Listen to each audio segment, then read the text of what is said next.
Hey everyone, Rob from Southgate Media Group here. Before we get started with this podcast, we have a quick message. If this is your first time checking out the show, we love that you found us and we really hope you enjoy it. What we have to say is for the subscribers. If you enjoy our shows, would you please donate to help keep these going? We don't want to have to put traditional ads on these shows, but this does cost money. So we really do rely heavily on donations. To make a donation to the show, please go to our website, www.southgatemediagroup.com. Go to the page for the show, and in the upper right-hand corner is a donate button. It takes you right to PayPal, and you can donate whatever amount you want. Thanks a lot for listening, everybody. And now on with the show.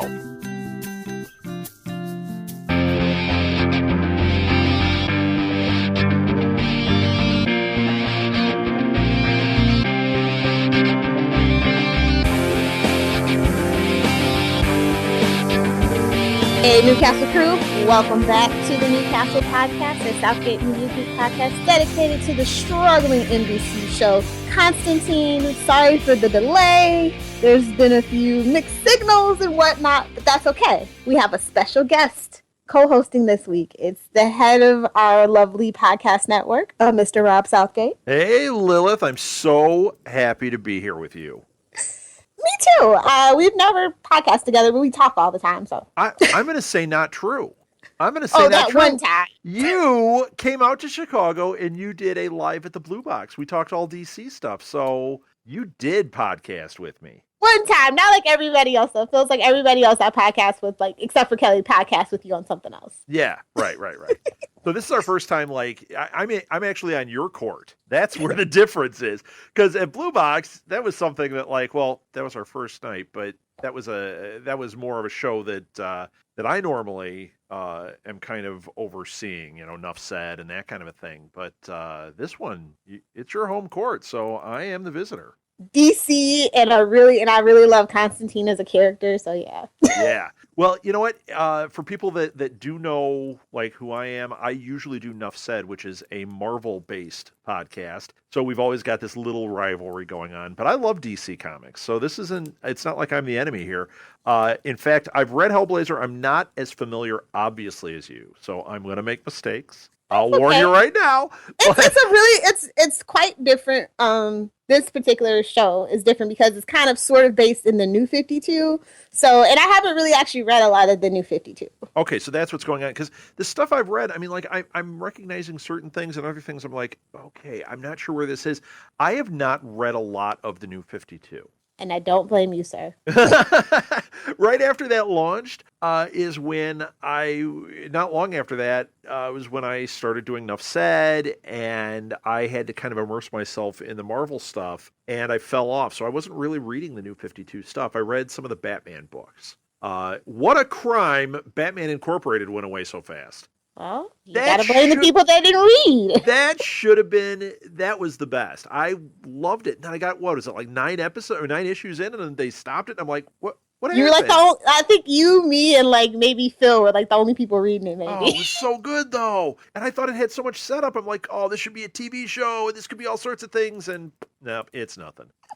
But on the bright side, Constantine finally gets the chance that it kind of deserves because the 2005 movie, we all know how I feel about that. Yeah, right. And it's not even so much the movie itself. It's that they had Keanu Reeves playing a just iconic British guy. Yeah, that didn't work. He wasn't Constantine. Yeah, so that's the only thing. So I'm happy for this show. Yeah, you know what? This is something I wanted to bring up because I was watching it today. Now, I've watched the first half of the season. I am not as familiar, obviously, as you are, but this episode, to me, was hitting much more on all cylinders. Like, this was more Constantine, to my knowledge, to like my liking. Like, I thought that what's the lead guy's name? Max or... Oh, Matt Ryan? Yeah, Matt was... Okay, when we did the Blue Box thing, what we talked about Constantine a little bit, and I told you it was way too lit, and it seemed like it was going to be they were almost making it too family friendly. It was a big problem. This one, the lighting was better. I thought Matt Ryan was on fire. No pun intended. I thought he was fantastic in it. He was Constantine here. Matt Ryan has consistently been the best thing about this show. Because we have such an up and down pacing and the arcs are a little wonky, and we've had some rearranged episode orders, and that just never really works with a sci-fi show ever. No. Think about Almost Human. Did you watch Almost Human? Oh yeah, Almost Human, Oh, that was Fringe. I such a mean, good you name show, and they it. put it out of order. It kind of killed the audience. Yeah, people don't really, for some reason, I don't know why executives don't like serialized shows. I mean, other than the syndication thing, but that's what keeps people coming back from week to week. Like, I stopped procedurals like almost 4 years ago, and I haven't looked back since. I can literally just pick up NCIS and watch it anytime, and I get that. Yeah, right. But I like serialized dramas. That's my thing. And if it's based around a comic book, even better. Yeah, you know what? Me too. We're big X-Files fans in our house. And, yeah, there were times you could pick it up wherever, but where it was strongest was when it was like this, when it was serialized. And like from week to week, you're like, oh my gosh, if I missed last week, I don't know what's going on with the mythology. And that's what we love. Lost was a great example too. First 3 seasons, anyway. I love Lost. You cut it out. Me too, but I can call a bag of shenanigans on my faves any day of the week. Bag of shenanigans. And Harold Perrineau's in this? I love that. I know, and this was actually an episode he was in. We could afford him this episode. Well, you know what? What's funny? I watched the pilot when it was airing, and I was doing a little live tweeting, and I didn't know he was in it. So when he popped up, I'm like, oh my gosh. So I tweeted that out, and I tagged him. He wrote back immediately like, oh man, thanks for supporting or whatever. I was like, what a cool guy. He is. Because all I did was tweet out like, I'm so happy he's on, and right away, right back at us. So super cool. I've been in love with him since, and I was way too young to be watching Oz, but I've been in love with him since Oz. No, I'm not going to say I was in love with him in Oz. It was a really interesting where he takes really interesting character roles. So he was great on Oz, and he was great on Lost, and he was great in The Matrix. He's awesome. I wouldn't. We all forget about The Matrix. No, but come on, he was good in that. He was good in that brief shining cameo. Yeah, well, I like how, we're not going to get into the Matrix talk here, but I like how in the first movie they had the 2 characters, then they write them out, and then they bring him in, and you're like, who's he? Who cares? It's Harold! That's right. That was it exactly. It was like, okay, well, he still rules, so that's good. Okay, so we got to talk about the show, don't we? It's better. It's better. More like how I do shows where we talk about everything but the show. No, I mean, this episode was better, than the last couple of episodes that have aired after this. Like, this was like my hope, my shining beacon, but... Oh, I was going to ask you about that. No, I haven't watched. Does it fall off the rails a little bit? The next episode after this is really good. And then the next one after that, it's like, again, with the pacing. No. You might like it, but for me personally, it's like we have this start-stop. Like, I just want to get to the nitty-gritty of the mythology. I want to see some really cool confrontations. And we're just still kind of stalling. Yeah, that's been the problem. That was a problem with the first part of the season. I was liking the stories. Like, I'm like, this is cool, and I'm liking, but it had pacing issues. The characters were a little off. I thought Constantine, like we said, he was the best part, but it never felt like locked in. This one, it felt locked in, so I was kind of hopeful, but now I'm a little nervous. No. I mean, it's probably just stuff that I noticed because I'm like a technical junkie and stuff, so the flow for me has just always been an issue, and I feel like the show doesn't know what it wants. It's got the Gotham problem. It's too campy to take itself so seriously. Right. Like, it seems like it takes itself too seriously, but yet it's still really campy. Yeah. So it's like, you know what it reminds me of? I don't know if you ever saw this, but The Cape. That's exactly what this reminds me of. You know why I didn't watch The Cape? And it's probably the same reason the numbers for Constantine aren't great. You knew it was going to be canceled so fast that I was like, I'll just binge watch it if it's worth watching.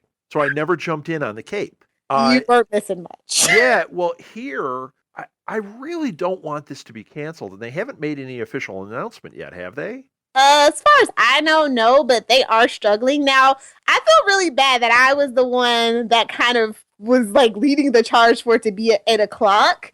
I didn't know that NBC wasn't going to promote the change and do the change literally in the middle of the holiday season. Yeah, that's weird. And they changed the coming back date to a week later, and it was just crazy. Like, I forgot about it. Like, I posted it on Facebook and everything, and I forgot when it was coming back at 8 o'clock. I saw somebody live tweeting, and I'm like, oh, no. Now, listen, when they're listening to you at the networks, you should really pay attention, Lilith. See, but I didn't know they weren't going to promote it. It's a great idea in theory, and they're even trying it with Grimm now once Constantine goes off in the next 2 weeks. So there's something to it. That was something that I've noticed because we have a Grimm podcast also, Monroe's Comfy Sweater. I love Kyle and Blair. Oh, yeah. They're great.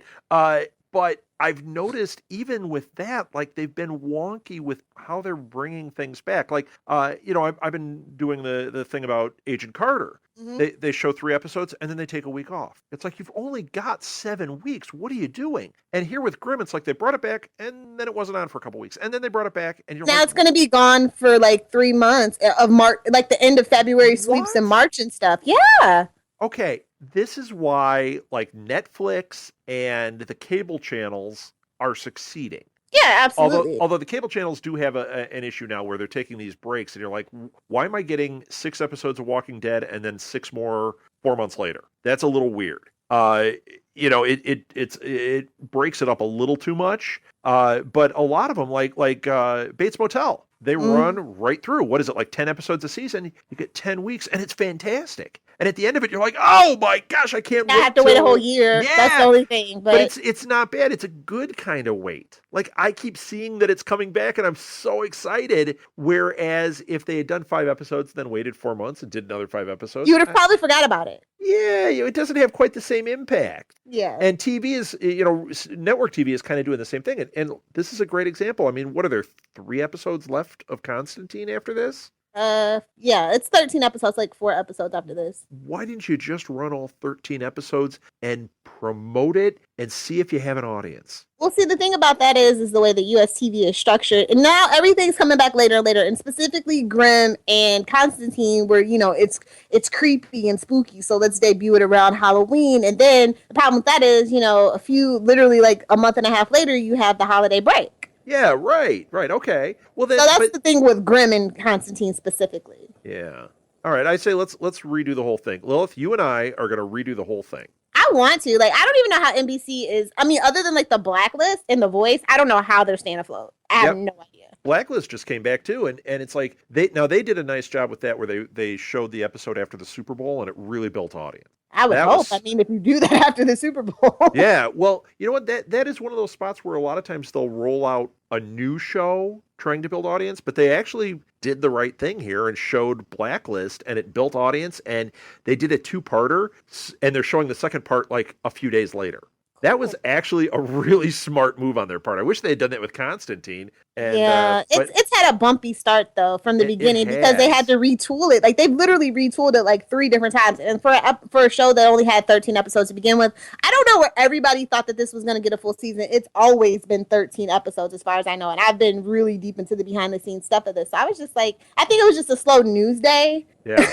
Honestly, I was like, it because Hannibal was always going to come back. Like I just never understood why people thought it was going to be more than 13 episodes. Yeah, right.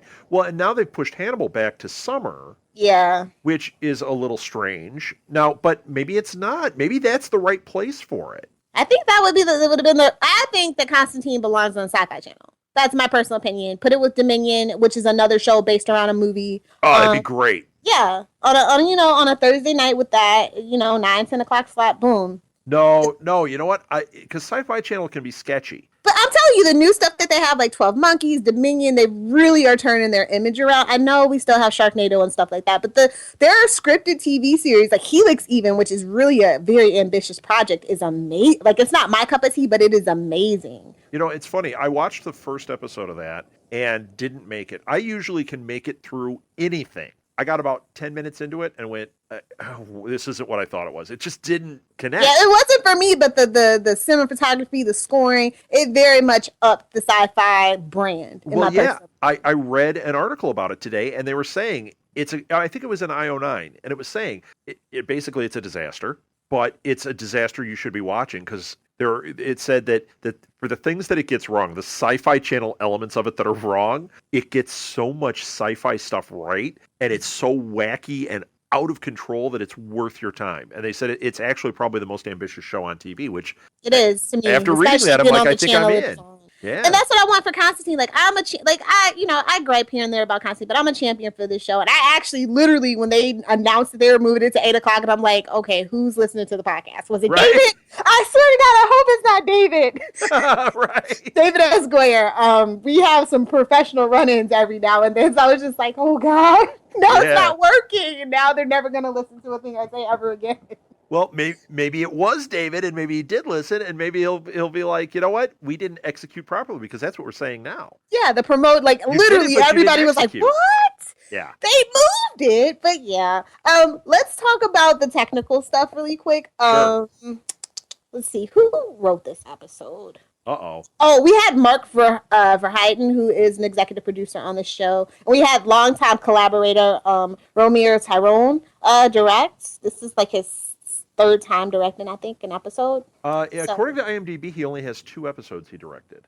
That's according to IMDb. It says that he... I think he's directing the finale. Yeah, Non-Est Asylum, it says. Yep, that's the pilot, and then this one, and then I'm pretty sure he's directing the finale. Okay, it doesn't have that listed yet, but, IMDb is not always completely accurate or updated. So yeah, very true. So that's funny, because the pilot is the one I was telling you. I thought that it was too well lit. It didn't seem like it. Well, it was a retool too. I don't know if you actually saw the actual pilot before with the I didn't. Yeah, I saw that one. This actually was like kind of actually technically the third pilot. Really, the way that they edited it. I was just like, okay. It was rough for me, knowing what they initially wanted. Because this one, if this had been the pilot, this was more the look, the tone. This worked for me, and like the special effects when he had the possession and he was lifting off the bed. How many times have we seen that in movies and things? I actually was excited seeing it here. And the Viper, what's his name? The snake-headed guy. Yeah, I can't think of his name. Mouth. Oh. The trickster is what they called him. That was fantastic. Where it was even better, now when it just did it at first, it was like, okay, I've seen that kind of effect before. But when he was walking and the snakes were falling out of his sleeves, yeah, and then falling off his face, and then he had the snake eyes, and it just was really great effects, really great. Yeah, but then when he was trying to size that guy up and eat him, that's what it was like. Felt like the cape to me, and I'm like, so that's what the cape is like.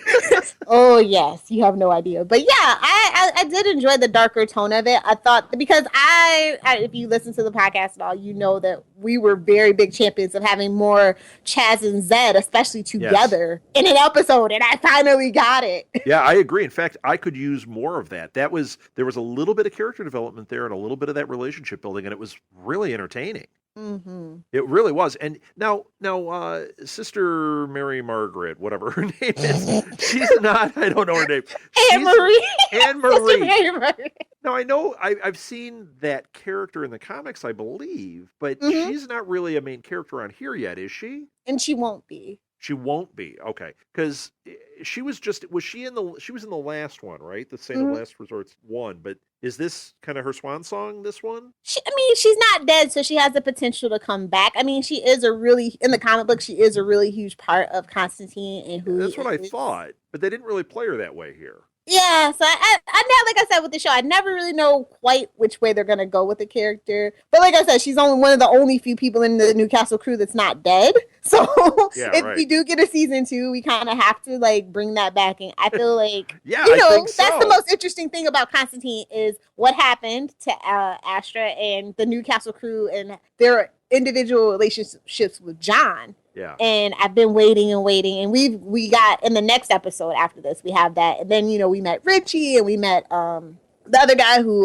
brought the possession demon, and John ended up killing him, Right. So yeah, I mean, it's interesting, and I just want to get back to that. But I thought that this one was really cool. We finally got a move on the myth arc after 9 episodes. Like, we know who's behind it now. Yes. Another thing that was missing. I think that it had been taking too much time getting to that. I mean, I understand you can't just dump it all on at once, but it's the same problem Agents of S.H.I.E.L.D. had. It had 13 episodes before anything ticked forward, which is why a lot of people fell off in the beginning. And then it got really cool for the second half of the season. I know you don't believe me, but it did. And I've heard that several times. I believe you guys. But this is having the same problem, I think, and it was here 9 episodes in, all of a sudden we ticked forward and I went, oh, that's why I was loving this so much. This needs to be a big mythology show. That's really what I does. thought they were gonna do. I mean, if you're gonna take a title from a comic book like Constantine, the arcs are literally written for you. Yes. They're tried and true and tested. You know what I mean? Yes. Yes. Because this is a very niche market, so you should do everything you can to please these fans, and they haven't really been doing that. And they really are such great stories. This is a place where you need to do a lot with the material you have at first before you start playing in the sandbox. Whereas here it seems like they threw all the toys in the sandbox and said, "Hey, these are fun, but we don't know what they're doing. We don't know what they are." You know what I mean? Now, and Zed. Now, this is where I'm going to sound like a fool. Zed is not a character in the comics, is she? She is. Her real name is Mary. Like, I think they tried to just give her a different cover story to surprise people, but everybody knew that she was Mary. Oh, that's who she is. Okay, like I said, I'm not as familiar, and the whole time I'm like, I don't remember a Zed. Yeah, she's Mary Martin, and she just kind of changed her name, and she's been hiding. Makes sense. That makes and we're going to explore that a little. We kind of explored it in the first part of Saints of Last Resorts, and we explored a little bit later too toward the series season finale. So yeah, but could you give them the synopsis really quick? Would you like me to read that synopsis? Yes, please. Thank you. All right. Now, since I'm looking on a computer here, I'm just telling everybody up front that the print may be small and I may, screw it up. Fatally wounded, John makes an invocation and invites the Demon King Pazuzu. Did I say that right? Pazuzu to possess him, which causes the Invanche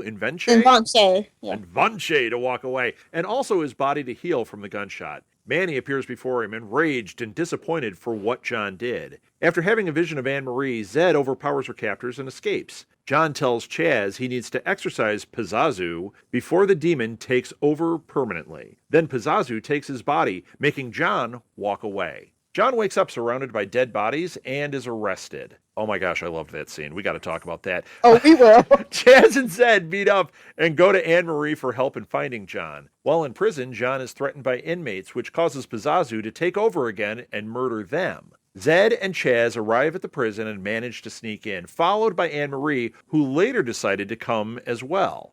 We got to talk about that scene, too. They start the exorcism, however realize the demon is too deeply rooted and will need more effort to cast out. Meanwhile, the demon trickster interrupts.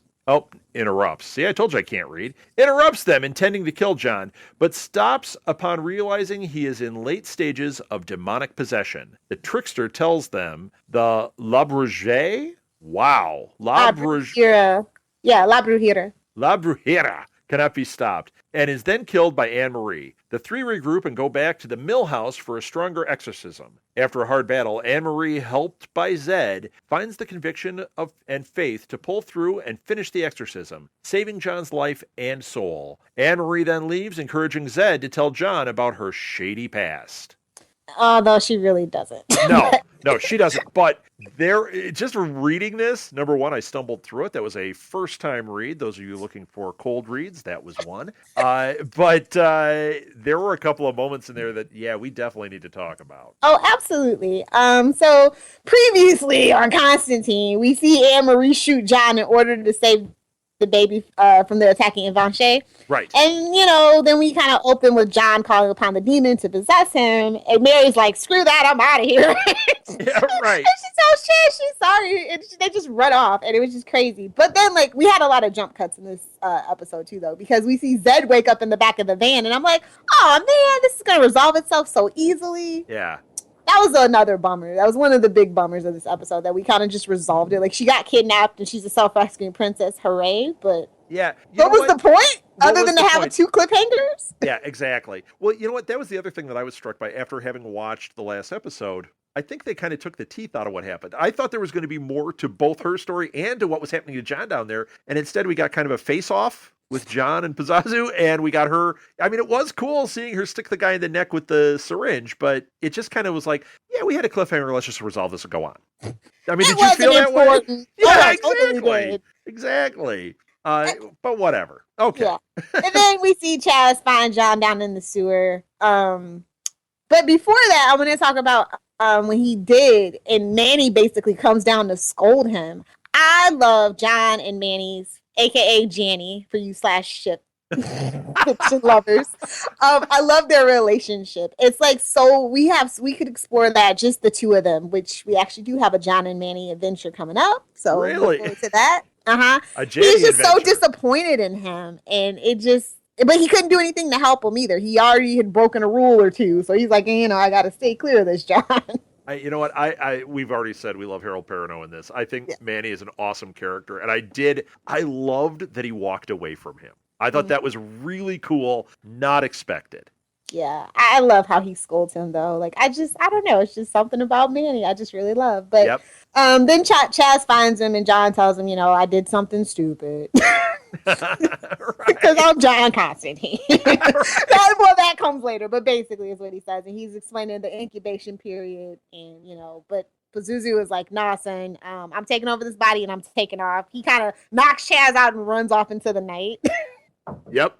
That was great. Yeah, it was great. It was great. Like I said, it was after they got through, like, how they resolved the cliffhanger, the rest of it, and here's the other thing I liked. It seemed like as the episode went on, they seemed to take more and more time with these beats. Do you know what I mean? Like, by the time they got to the possession scene, they really took their time in there, and it didn't seem stretched out. It seemed like we really got to spend time in these moments, whereas in the beginning, he's in the sewer, there's a possession, the thing flies away, she jumps out of the van, it was like, quick, we're getting to a point here already when he goes to the prison, when they find even the gang that was murdered, it seemed like they were giving us a little more. There was a little more time, a little more breath in there, which I really enjoyed. I think they figured, people had waited long enough for Constantine, and I think they've kind of figured out the kind of people that watch Constantine because they do such great Live +3 and Live +7 DVR numbers. Yeah. But they want the live watching, so you're like, hey, let's resolve these cliffhangers, reel them in, and then really just build the foundation. I think that's what happened with this. I do too, and I think that was a good instinct on their part to follow. Definitely. So then Chaz calls Zed and tells her what's going on, and she's hiding behind a van, and they're having that, and he's like, yeah, we got a contingency plan, but I don't really want to do that. Okay, she's hiding behind the van. A car pulls up. She obviously it would have seen her, but then she ducks down, and then she doesn't talk when he's asking her the questions. I'm like, they're in a car. They're not going to hear you. That was very A-Team to me. She even had the van. I chalk it up to Zed being quote unquote young because, like I said, we don't know much about Zed, but the things that they try to convey through Zed makes me feel like she's barely 21. Okay. And she's been locked in basically a cult basement for most of her life is basically the way they made that seem. So that'll affect you. Sure. I just kind of take everything with Zed with a grain of salt. I'm like, oh, poor baby. I just want to hug her. But then John not too close. She has a syringe. She'll stab you in the neck. Exactly. Never know what she's hiding in those leather-clad sleeves of hers. Right. And then, we cut to the scene that you like so much. I liked it, too, where we see the scattered... we don't see the scattered bodies. We kind of just see John Constantine laying there, and then there's, a hand with a gun, and then we pull back. And it looks like the gun is at his head, and then as it pulls back, you see it's a disembodied arm. There's a bunch of dead bodies, and then the police pull up, and I'm like, oh, yeah, this is going to be fun. That scene right there, I think we just hit on why this worked for me. That was straight out of the comics in my mind. Mm-hmm. Whether that scene actually happened in the comics or not, that is how the Hellblazer comics read to me. It's got that dark humor element to it. It had everything. That was the thing I liked so much right there. And then I love when the cops pull up and they're just like, they gotta take him in. It's just like the whole thing was so fantastic. Yeah, I couldn't agree more. I chuckled out loud. Usually I don't with Constantine in that particular. Sure. And then, we see John getting brought through the prison, being whistled at, and he gets taken to Stanley Gibson, who is from the British consulate. I'm like, really? You haven't just turned in your UK card, really? Right. At this point. And, he's like, I'm here to do the best with the situation. And he's like, but dude, you're not getting out tonight. Yeah. And he freaks out, but it was all part of his plan because we see that he pickpocketed him. Right. Yeah, it was definitely part of the master plan. It wasn't. It was a setup on John's part, which once again makes sense for John. Absolutely. It's great to see. I like those con man aspects of John, and I like when they play them up. We hadn't seen him in a while. So it was great to have that back. Then Zed arrives in Mexico at just a random hot dog stand, apparently. Right. And then, they talk about how they might have to kill Constantine because either way it goes, if the demon takes full possession, it pushes his conscience out into the void. So, Right. I mean, either way, they're going to lose John if they kill him. The demon takes over. So right. Well, and this was a good plot device. How they got him into that prison, and because of the exposure there, because of what's going on, he can't do what he has to do to get the demon out. So I thought that was, once again, I mean, yeah, it's a plot device, but it totally worked for me. It totally worked for me. And here's the best part of that whole thing. Who does he make friends with? But Pedro from Napoleon Dynamite. Oh my God. I think I tweeted the only 3 things I have to say about this episode is vote for Pedro. Vote for Pedro. Love Ephraim Ramirez. I love him. I was so excited when I saw him. As soon as he walked in, and man, is that guy short. But as soon as he walked in, I'm like, oh, yes, on the casting. Yeah. I was not expecting that. That was kind of inspired. Yes. It was excellent. If only he had shaved his head halfway through because he was hot. That would have been perfect.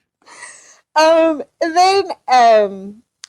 Manny kind of pops in, like after he kind of confronts him, and John's like, I'm ready to die. Right. And he says, I'm not ready to die. And Manny goes, is it because you're afraid of what's waiting for you? And this is like the most earnest we've ever seen John Constantine be, other than this next few scenes with Annie. No, I earned what I got coming to me, and I just have more work to do. And yeah. I like that little tiny sliver of vulnerability. Well, it was vulnerability, and it was really character building there, because he's almost been, this is another thing that's been a problem with the show, is he's almost been a caricature of John Constantine, not the actor's portrayal, but the writing of him. This right here, that was the essence of John Constantine right there. Yeah. At least from my limited knowledge of the character, that really spoke to me about what I envision with Constantine. Yeah. And then I always love how Manny just leaves the conversation mid-conversation, and John is just always exasperated, and this was no exception. Well, he's Batman and Commissioner Gordon. Nice reference. Thank you. After Zed and Chaz confront Anne-Marie, and she tells Anne-Marie about Manny. They get Anne-Marie in on the plan to do the bilocation thing. Right. And then we see Gibson meet with the mysterious man in his office. And it was Gibson that made sure John wouldn't be able to leave the prison anytime soon. That payment sucked because the dude basically ate him. Yeah, right. Yeah, that's what you get when you deal with evil. Yeah, well, that's what happens on this show. Why are you staring at me? I'm not looking. I'm measuring. Yeah. Cue the really bad snake mouth effect. That's awesome. But you know what? The snake effect later was so worth it, wasn't it? It was. That's how they did make it out. They did make it. And I will say that the demon possession, even though it was a little like what you'd expect, they did a really good job with it. Yeah. So I think that's something that we look for on this show. You want that little bit of that comic book camp that they brought. Mm-hmm. I think I say this a lot. I don't know if you were convinced on that one. No. I say this a lot, but I think that Constantine suffers from comparisons of Supernatural. Now, Supernatural has been on for 10 seasons now, and they actually took a lot of the stuff from Good Omens and Constantine and all that stuff. And so even though this was the source material, it's been on air forever. Right. And it ends up getting compared to some of the greatest seasons of Supernatural, and it's just not fair because if Constantine would have come along first, they would have suffered the comparisons as well. Right. Yeah. So I totally get that. Now, I'm not one who watches Supernatural. I know, Lilith, I know. It's overrated now, but the first 4 seasons, they were such the underdog. It was such great storytelling, but it falls apart definitely after season 5. So you're not missing. I'm gonna go back and binge it at some point. Martha, my wife, and I have talked about it quite a bit. We always have these shows that we're like, okay, this is on our list, and at some point we're gonna binge it, and that is one. I did watch the pilot by myself and loved it. I was like, man, this show is awesome. But I want to be able to, like I said, binge through it. And I'm going to take your advice. 4 seasons and out, I have a feeling. You quite like the way, like, I personally nowadays, like, I just pretend like the series ended at season 5 because that was just a great finale. Yeah. Minus the last 30 seconds, it was just really great. So I would recommend you just do that. And if you are interested, there's 5 more seasons and the 6th one, well, an 11th season coming up for next season. So. Well, it's like X-Files, though. You know, with all the talk about X-Files coming back, you know, yeah, we're excited. We're excited, but we're like, you know what? The last 2 seasons didn't happen. 2? I'd say at least 4. No. You know what? There's a lot of debate about that. I actually still enjoyed it all the way up until it did get a little muddy, but the last 2 were really bad. I was really young when it was on, and then like, and it didn't bother me, but as an older, more seasoned TV watcher, every little thing bothers me now. Yeah, I can understand that. And I mean, for us, there's probably a nostalgia factor to it. So even watching some of those episodes as it's waning, we still enjoy them until they kill off the lone gunman and all the other stuff that happened. Yeah. But yeah, back to Constantine. Back to Constantine. John asked to be brought to a church so he can find some equipment for his self-exorcism. And I'm like, that sounds like a euphemism for something. Right. Just the way that he says it, because it's just very cheeky John Constantine. That's all I kept thinking of. Yeah, then, me too. I thought, I know what he's saying. And then Julio, like, I was like, dude, it's a trap. Julio's acting all shifty, and sure enough, here come those Santa Muerte gang members. Yep. But like, jokes on them. Yeah, that was a good scene too. When it had the door, it was so typical, but once again, very comic booky. The blood coming out from underneath the door. It was a great payoff. And I was watching for it too. You knew that's what was going to happen, right? Mm-hmm. It was either that or it was going to splatter on the glass. And I'm like, yeah. Okay, having it come out from underneath was really a good payoff. That was a really cute scene. I liked when Julio's like, they pay better, and he like takes off running. Right. And then the next morning, John wakes up surrounded by the inmates, and they're all like, you know, basically El Diablo. Yeah. And he's like, I run this prison now. And I'm like, John, the one place you actually fit in, it's a little scary, bro. Right. And you know what? You're right. This is your environment. You do run this prison. Oh, he really just didn't have a problem picking up, like, hey, that's the guy that can get you things. Make friends with him. Yeah, right. Maybe he was a fan of Prison Break, and he got a lot of tips from that. Great first 2 seasons, 2.5 seasons. Yeah. Great first 2.5 seasons. No, I'm actually going to, you know what? I actually liked when they were in the Mexican prison. It was good. It was just, boy, that final, it was stretching. But that final thing when they went back and, like, they did the movie, it was supposed to be the last season or something. That was terrible. Yeah, believe me, I know. But then Annie shows up doing the bilocation thing, and she tells John she almost feels bad for him. But then, you know, she tells him, oh, Zed's a true believer, but, you know, you're going to disappoint her like you disappoint everybody if she lives long enough. Right.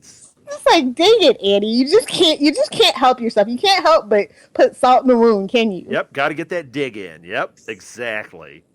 So then Zed and Chaz kind of go to the prison, and he's like, hey, sneak this in. And we get a little glimpse into Zed. She goes, oh, I grew up across the street from a prison like this. I know what to do. Yep, little character building there. Well, and now, is this the scene when the guard had the broken nose? And no, not yet. Okay. So he tells her to go ahead after she smuggles the stuff in, and she comes in as a hooker. And she's like, how are you? Everybody in the audience is thinking, well, how is Chaz going to get in? And then after she gets in safely, he punches the guy in the nose. Right. Yeah. And they're like, oh, I guess you're a prisoner now, too. Yeah, that was great. And then it was later when they were trying to get in, he couldn't be seen by the guy, and it was the same guard sitting there with the broken nose. That was great. I was like, consequences and repercussions. At least they understand that. Yep, at least they acknowledge it. They didn't just let it float by. So, really cool. Definitely. This is the weird scene where John visits with Zed, and it's like this quiet scene, and it's almost like the demon inside of him is very like smitten with her. Yeah, this was a scene I didn't, when I was kind of making mental notes, I kind of glossed over. I don't blame you, but because they have so poorly developed the relationship between John and Zed, I'm always curious of what they're going for, and this is a really quiet scene that left me scratching my head again. Well, yeah, I think that's what it was. Like, I just kind of went past it because we were having all this fun stuff, and we were having great character development, and this one I was like, what's going on? Like, what are they trying to tell me? And I just kind of let it go. Yeah, but I think, though, that the point of that scene was, even though Anne Marie seems like she's cool with Constantine, she kind of tells Zed to run the other way after the exorcism. Yeah, true. I think that might have been the point of this. So that might have been what was going on. Sure, that makes sense. It's still, in context, though, it was a little weird. Definitely. Some things are very unclear, and I'm not talking just gray. I'm talking about straight up blurred lines here with this show, and it just leaves you to kind of wonder. And I don't know that they know that that's the case. Yeah. Well, you know what? It could be an editing thing. It could be a scripting thing. I don't know. I don't know. You know, it's one of those things when they're looking back at the episode, they might say, leave that in. You know, we'll cut this, we'll leave this in, maybe as they retool, because I have a feeling they've done a little retooling with some things. A ton of it. And I can't wait to get the Blu-ray with the extra special features. They better have special features, is all I'm saying. Yeah, it would be really nice. This would be a must-buy, I would think. Definitely, to put because some things do definitely feel like they're missing, and I do think they ended up on the cutting room floor. Yeah, that's definitely the impression I've had. So then Anne-Marie begins the ritual, but the demon has worked its way too deep into John. Oh, that was great. This whole scene was great.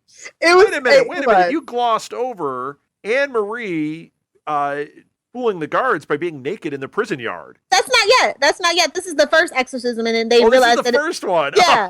You can tell what I'm waiting to talk about. Yeah, I know. I won't tell Martha, though. No, I'll tell her. And so, then that's when the trickster walks in, the tempter, and you know, he's like, I was sent to kill John, but then he's like, oh, snaps, but Zuzu has complete control. Right. Right, that's what this scene was. I got a little out of order. Yeah, this was great. Well, this was the scene I loved. I loved when the trickster came in. Yeah, and the snakes are falling off him. And just when you think Anne-Marie's gonna kill Constantine with a knife, or at least just stab him and nothing happens or something like that, she actually kills the trickster with it. Yeah, really good, really cool. And I guess that was a one-time weapon, because the weapon and the demon disappear. And I'm like, oh, that sucks. And I couldn't tell. Was that supposed to be, or was just that convenient? Like, okay, let's be done with that and we'll move on. I think it was a one-time use thing. I mean, I guess. Yeah, I do too. I don't think they defined it well, but yeah, I think that's what they were going for. And then John comes to, and he's like really just losing his stuff. And so they're like, oh crap, this is not the place to do it. We have to get him out of here. Yeah. And then, so they get a big dose of heroin, and you know, John's a former heroin addict, and so it's just like, this is nothing good about this. No, there's just nothing. And he's like, but bright side, if I overdose, at least I go out with the big bang. And I'm like, John. Geez. Yeah. And so that whole thing was crazy too. That's something, once again, I think that they may have shied away from that kind of thing in the very beginning of the season, but now it seems like, you know, because I mean, remember they wouldn't even let him smoke. Oh, and now they've got him shooting up to get a demon out of him. I was like, yeah, this is what I was looking for. I think the tone of the show definitely changed when Lester came, who inadvertently let out that hunger demon or whatever. Yeah. And because he was a heroin addict, and they were kind of talking about that. I think that's when the show really kind of was like, if we're going to do this, we better do it. We got to go for it. Yeah, I think so too. And it's been a good payoff, because I've been like, this is way too PG-13. It would have made sense if it was at 8 o'clock at the time, but it was at 10 o'clock. So it was just 10 o'clock, and it's Constantine. It's Hellblazer. You know, it's supposed to have this stuff. Exactly. And so, the girls kind of try to get everything together, and they're like, okay, how are we going to escape? And so they come up with the most ridiculous plan. I can't believe it worked. Oh yeah, it was crazy.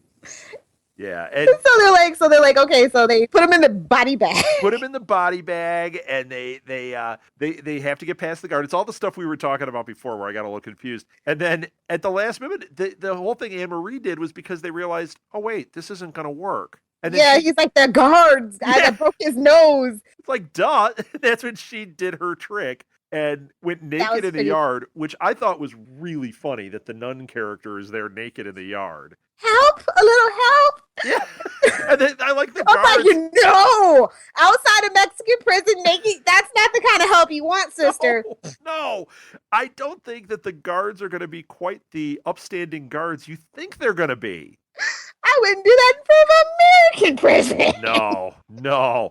That was really great. And it was fun. It's not the fact that she was naked that I'm getting fixated on. It's the absurdity of it. Oh, the whole thing was so funny. It was like a Three Stooges plan. It was. And then the way she disappeared when the guy tried to put his coat on her.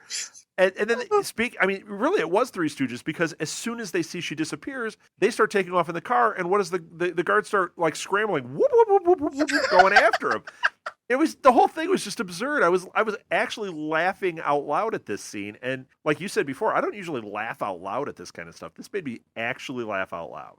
Yeah, I think that it was crazy because it's broad daylight. And the whole thing, yeah. It's one of those things where it's like, because they shoot Constantine a lot during the daytime and it annoys me, but it's one of the things that definitely worked in its favor. Definitely. In this case, it worked in their favor for sure. So after that, they finally get him home, and I'm like, wait a minute, Atlanta to Mexico. I'm not even going to try to do the math. No. I'm just going to go with it. No, that was one hell of a heroin dose. I was going to say it had the 24 problem. You know, there's an episode of 24 when Jack Bauer is hooked on heroin, and they're talking. It's like I'm going to make a decision to get off heroin. And the next episode, he kicks heroin in an hour. The show is 24 hours, so each hour is an hour. It was 10 minutes. It was 10 minutes in physical time that he made the decision and actually kicked heroin. And that's what this was. I'm watching it going, oh, it's the 24 syndrome right here. Well, I'm glad they don't know how heroin works in that writer's room, because that's the last thing that writer's room needs. Crazy drug trips. So they get him home. You know what, writers? Read about it on Wikipedia and move on. So the girls, they get him home, and they're gathering all the stuff they need to weaken the demon and cast it out. Yeah. And,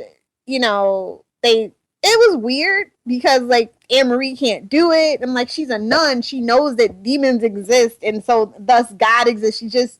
Zed just told her angels talk to John Constantine and all this other stuff, but yet she, it was up to Zed to force her to believe that she had the conviction to actually be strong enough to cast this demon out. Well, I actually bought this. I'm going to take a different approach.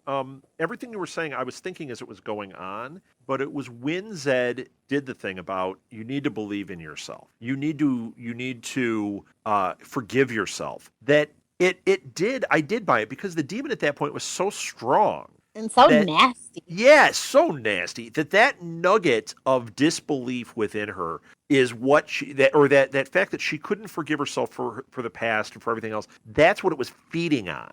So to me, it was like, okay, if that's what they have to use, that's what they have to use. If she had just gone in and believed and changed things, it wouldn't have had dramatic effect the same way. I thought this built a nice tension. I enjoyed that it had. I wanted her to fail so that Manny would have to intervene. Honestly. Now that would have been interesting. I would have enjoyed that, actually. But the demon was really still refusing to heed her command even after she believed in herself, because he starts bringing all these weaknesses, really plot points against them. So it's where they drop the nugget that John is the one that made Chaz into the quote unquote freak that he is. And then she calls Zed by her real name. And then what else? What does he say about Anne-Marie? I forget. Well, he brings up the Newcastle crew. Yeah. Man, I don't remember. It was a lot of exposition, but it was stuff that going back, if this show survives, I think it's an important scene. I think it's a scene that people will be able to look back on and go like, oh, this is when they told us this, but it went by real quickly. Yeah. Like I said, they were dropping plot points. Yeah, all over the place. Yeah. Yeah. And so he kind of tells Mary that she'll never escape the darkness that John has dragged her into. And that's like, whoa, that's a heck of an omen. Yeah, no kidding. Then, she finally squares her shoulders and finishes the ritual, and the brand fades away. And, of course, true Constantine fashion, he wants a drink. Right. First thing, he wants to go get a drink. But you know what? Didn't you kind of think, that was the first thought I had? And I'm not a drinker, but I'm like, yeah, he's going to need to go out and get a drink after this. I at least thought he was going to ask for a cigarette. Yeah, I'm surprised he didn't light one up immediately. That's what I was actually waiting on. That would have been total Constantine right there. They did miss that one. Yep. And then we see Manny standing on the balcony, and he's kind of smiling, and then that's when Anne-Marie tells that again, to tell John about her past. And then we get a mini tiny soliloquy, and he says, this is the last thing we hear in the episode. If you're sticking around for the ride, you better buckle up. It was almost like a wink, wink, wink, at the audience. Yep. Yeah, if you're going to stick it out and we're going to get another season, buckle up. Yep, and it's like, oh, we're poking stick at an evil that's like the likes of the world, which the world has never seen in centuries. And I'm just like, oh, you almost had it, Constantine. That was just so Almost. corny and campy. Yep. Yep. But it's Constantine. Like, you have to take the good with the bad. And when, like, I miss his opening and closing monologues personally because it's so hard to get into the mindset of Constantine. And this is one of those comic book shows where it would work. Like, it drove me crazy on the first couple episodes of Arrow. And I'm like, I can't wait till we're done with this. But Right. for Constantine, it actually worked for me. And I'm actually bummed that they stopped. Yeah. I'm with you. I think that it actually was a good voice on this. It made sense. But you know what? Maybe it'll come back, or maybe that was just something they did for then, and we'll get used to it not being there. Well, they start and stop with the monologues. I have no idea about the rhyme and reason behind it at all. Yeah. Maybe there isn't much yeah. rhyme or reason to it. You know what I mean? I think it's just time filler sometimes, probably. Yeah, maybe that's all it is. All right. So yeah, that is the recap. Let's talk about some themes of this episode. I was kind of bummed that this was like a two-parter. Like, I get why it was a two-parter, but sometimes shows have two-parters and give it two different names. I definitely think that this should have had a different name other than the Saints of Last Resort's Part 2. Yeah, I think so too. In fact, this seemed like a very separate episode to me, other than that little bit at the beginning. Mm-hmm. You know, I mean, yeah, it had characters coming, through, but it seemed like two completely different things, and I don't think this needed to be a part 2. It's not like they're going to air it like a movie. You know what I mean? Exactly. So yeah, I agree with you on that. I think that they would have been stronger to come back with a different story name, but and let it resolve like it did. Let everything else happen like it did, but maybe not call it Saint of Last Resorts. Yeah. Maybe call it should Temptation. be like the beginning of the end or something. Yeah. Yeah, Temptation. Oh, Crucible. To quote Arrow, Crucible. Because that would have been good. That's one of my favorite Manny speeches. I usually hate the word Crucible, probably because of Arrow season 2 episode, but it was his Crucible. And we kind of saw his resolve and his vulnerability. Sure. Is why I would definitely have said, it's corny, it's cheesy, but that would have been a perfect name for it. It would have. I'm with you. So the villain of the week was basically the Trickster and Pazuzu. And like I said, we learned about the Rising Darkness. They definitely know that Constantine's onto them. They're going to do anything to stop him, but they don't seem to really have their act together. No, right. Yeah, it's not like they're a well-oiled machine, that's for sure. And they should be. I mean, they've had presumably millennia to get this together. So.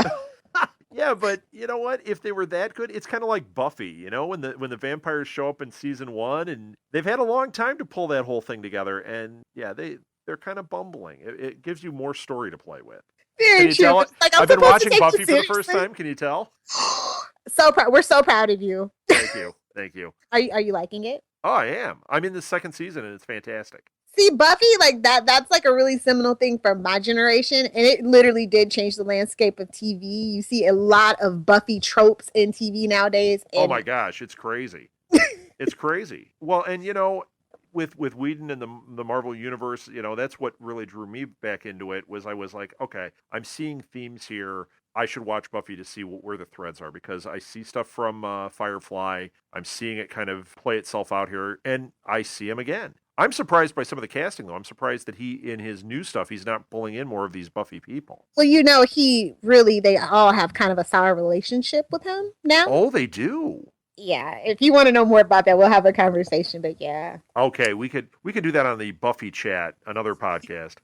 Definitely. So I don't know.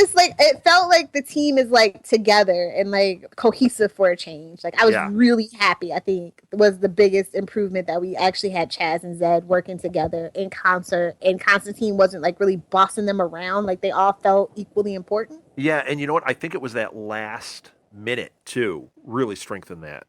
Just that the way that played out with them when he wanted to go get the drink. I just felt a lot of camaraderie there.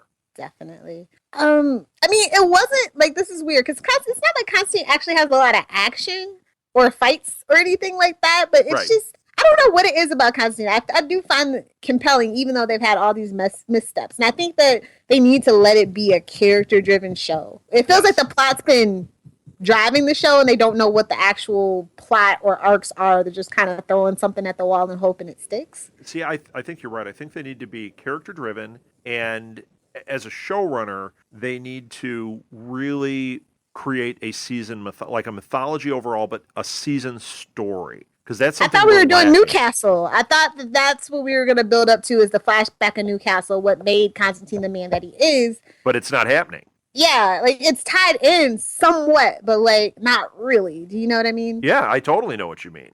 And that's been the biggest disappointment for me, because the Newcastle incident, it's amazing, and to see, to really dive into it and see how it changed all these characters, and why Constantine actually was in the asylum when we first meet him. Yeah, and that's not happening. Well, you know what? Maybe if we get season 2, that's if we get season 2, that maybe that's where the starting point is, and they take a different approach. And I think that would be strong. I think it'd be awesome. Yeah, I'm really hoping for a season 2 for this.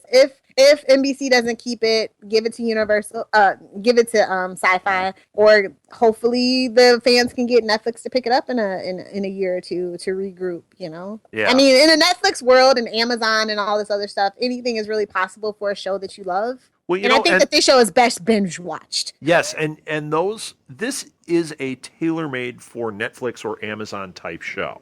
It really is, especially Netflix. I think Netflix would do well to pick this up.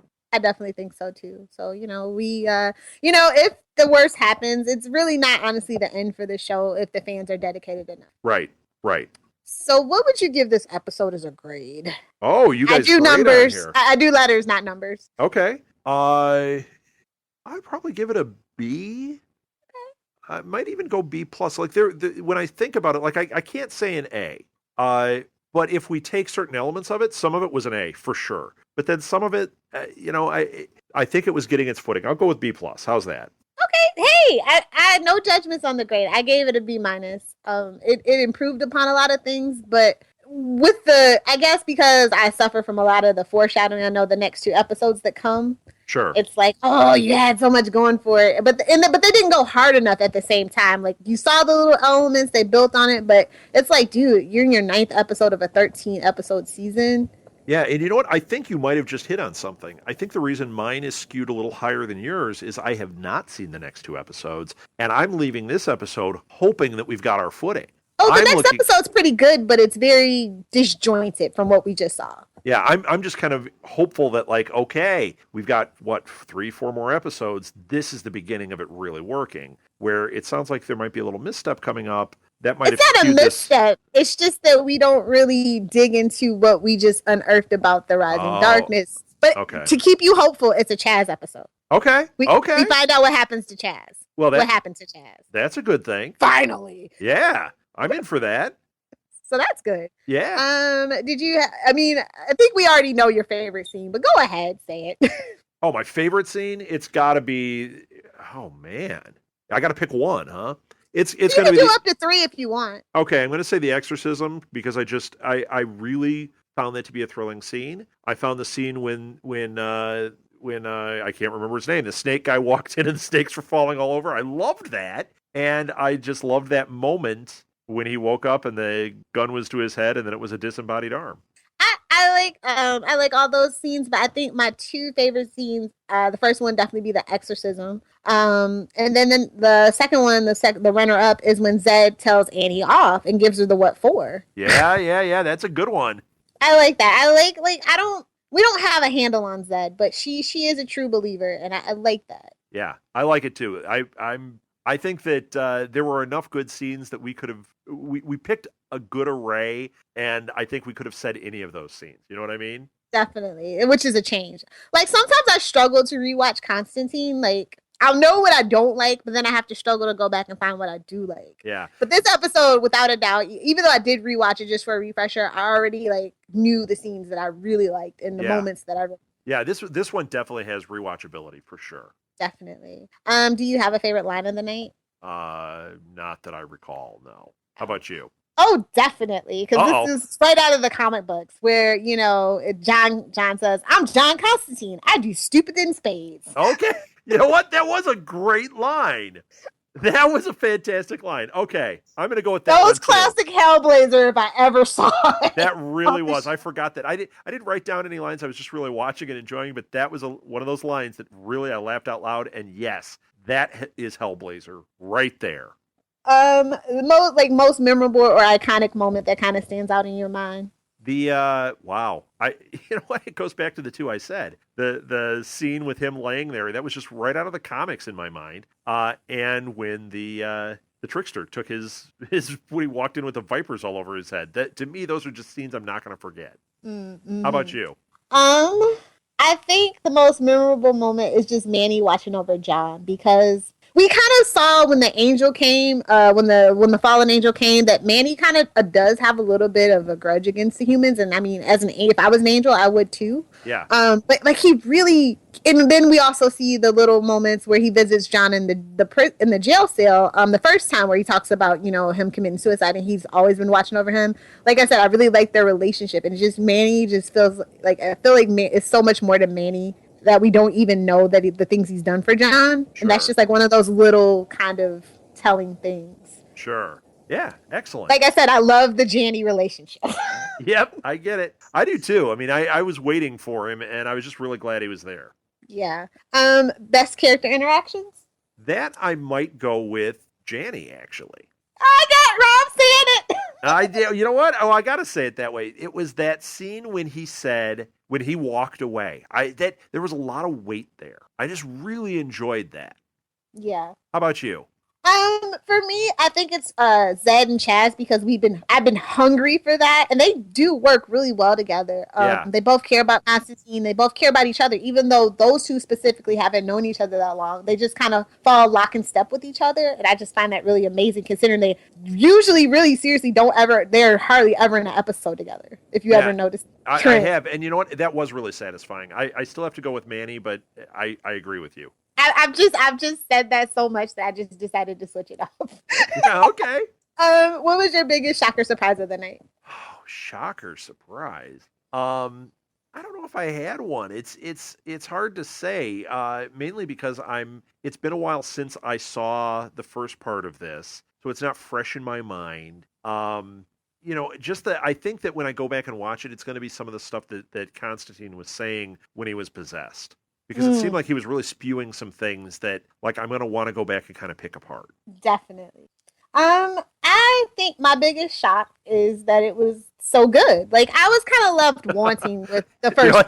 That probably is a big shock. I agree. Like, I don't mean anything by it. It's just like it was really well thought out, other than the really quick cliffhanger resolves, but they almost had to do it that way. When you see the episode play out, like, you can complain about it, but like, would you change it? No. So, I was just really pleasantly surprised. Like, the dialogue was very memorable. Like I said, I had a lot of things in my head that just stuck after, I don't know, it's been like 3 weeks since I've seen this episode. I like to write my notes down before I rewatch to see what I remember, and I remembered a lot.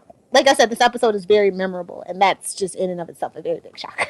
It really is. I mean, it's got high rewatchability, and I actually plan on going back and rewatching it, and that's saying a lot.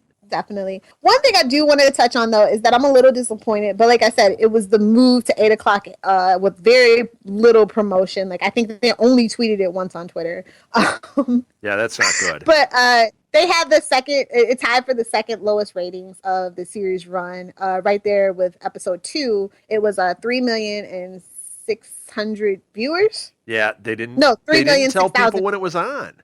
I was surprised to see it drop that much from the first to second episode, and then we had been building, and then the move happens. But right. I think our ratings come up a bit in the next few episodes, but not by much, unfortunately, because I thought people would be all willing to watch a show at 8 o'clock on Friday.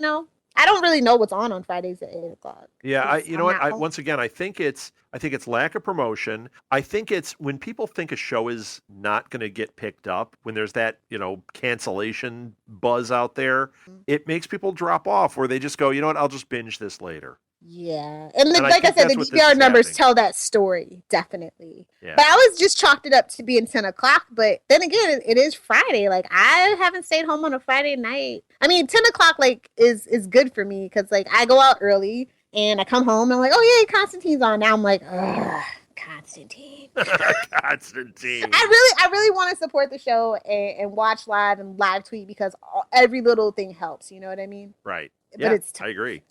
So yeah, that's the only thing that I really want to touch on. So if you really love this show, watch it live. Even if you're not a Nelson's family viewer, they still do actually know the numbers because of your cable provider or just your TV provider in general. And if you live tweet, Nelson's monitors the social media activity as well. There Like you I go. said, every bit counts. As a bit person who counts. loves Beauty and the Beast, that show is constantly in peril. But our fans, we got a season 3 because we kept it in social media so much, and we made it profitable by buying the DVDs, buying the episodes on iTunes and Amazon, and always having it in like the top 5 on the most watched Netflix shows. See, and that can happen here too. So Definitely. yeah, So I'm really not a stranger to shows in danger. No, you're not. I really do hope that it gets picked up because I did. I mean, this was great. I would watch this. I loved it. I'm happy to hear that. Do you happen to know our Twitter account? Because No, I didn't. I know our company one, which is at SMG Pods, and when we can, we do live tweet from that. I'm going to actually look it up, see what the show one is. My personal one is at our Southgate, and I try to either live tweet from that or tweet out whenever new shows are out, things like that. How about you, Lilith? While I look this up, do you have any you want to give out? Sure. You guys know me. I'm at Lilith Hellfire on Twitter. I usually live tweet anything DC related. So that's Gotham, Arrow, Flash, Constantine, the upcoming iZombie show. And we also have Titans in the works, and which is based on Teen Titans, which is going to be on TNT. And then also we have another one coming up in the summer, Preacher. So you guys can just look forward to that, or you can check out the Channel 52, which is our Southgate Media Group podcast, which is dedicated to all things DC comic book related. Oh yes, and on the DC front, there is a lot of stuff going on around here that will be coming up soon. So if you're a DC fan, stay tuned. The Twitter account, it's a shocker. It's at Newcastle Crew. I didn't know if it was I forget just how many letters you're allowed for the name. Yeah, it's just at Newcastle Crew. So well, I will actually this week try, because I don't have a DJ gig this week, to live tweet from that account. All right, cool. So yeah. Yeah, in fact, that's been a weak account, so let's get some activity there. It's had 1 tweet out so far. Well, somebody else is in charge of the Twitter. Well, that's changed now, hasn't it? Yes. So I will be on top of that, sir. Excellent.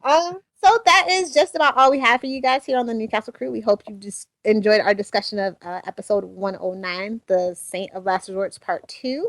I hope you've enjoyed our fearless leader, Rob, co-hosting with me. I've had a blast. One last thing, you can find past episodes of this and all of our podcasts. We've got 50-some different titles at our website, which is www.southgatemediagroup.com. Find us on iTunes and Stitcher and Podbean and basically any place. Everything? Yep, everything. And rate us and review us. It helps. It actually helps even with a show like this, because I know that networks actually look at iTunes for the podcast. And if they see that a show's had a lot of positive reviews, there's a lot of buzz, that goes into their little brain mix too. So rate and review also. That helps. Definitely. So if you enjoyed John Constantine and his stupid shenanigans, we hope to see you back next week when we talk about episode 110. I forget the name of it. Let me look. I know it. It's Carpe Diem or something like that. Opie Dopey, something. Oh, Quid Pro Quo. There it is. Like I said, it is a Chaz-centric episode, and we are getting a new character reveal that is huge in the comics of Felix Faust. So awesome. Oh, Faust. I know that character. Oh, excellent. Yeah, and a great actor, by the way. Oh, I'm excited. Excellent. All right. So until next week, this is Newcastle Crew signing off.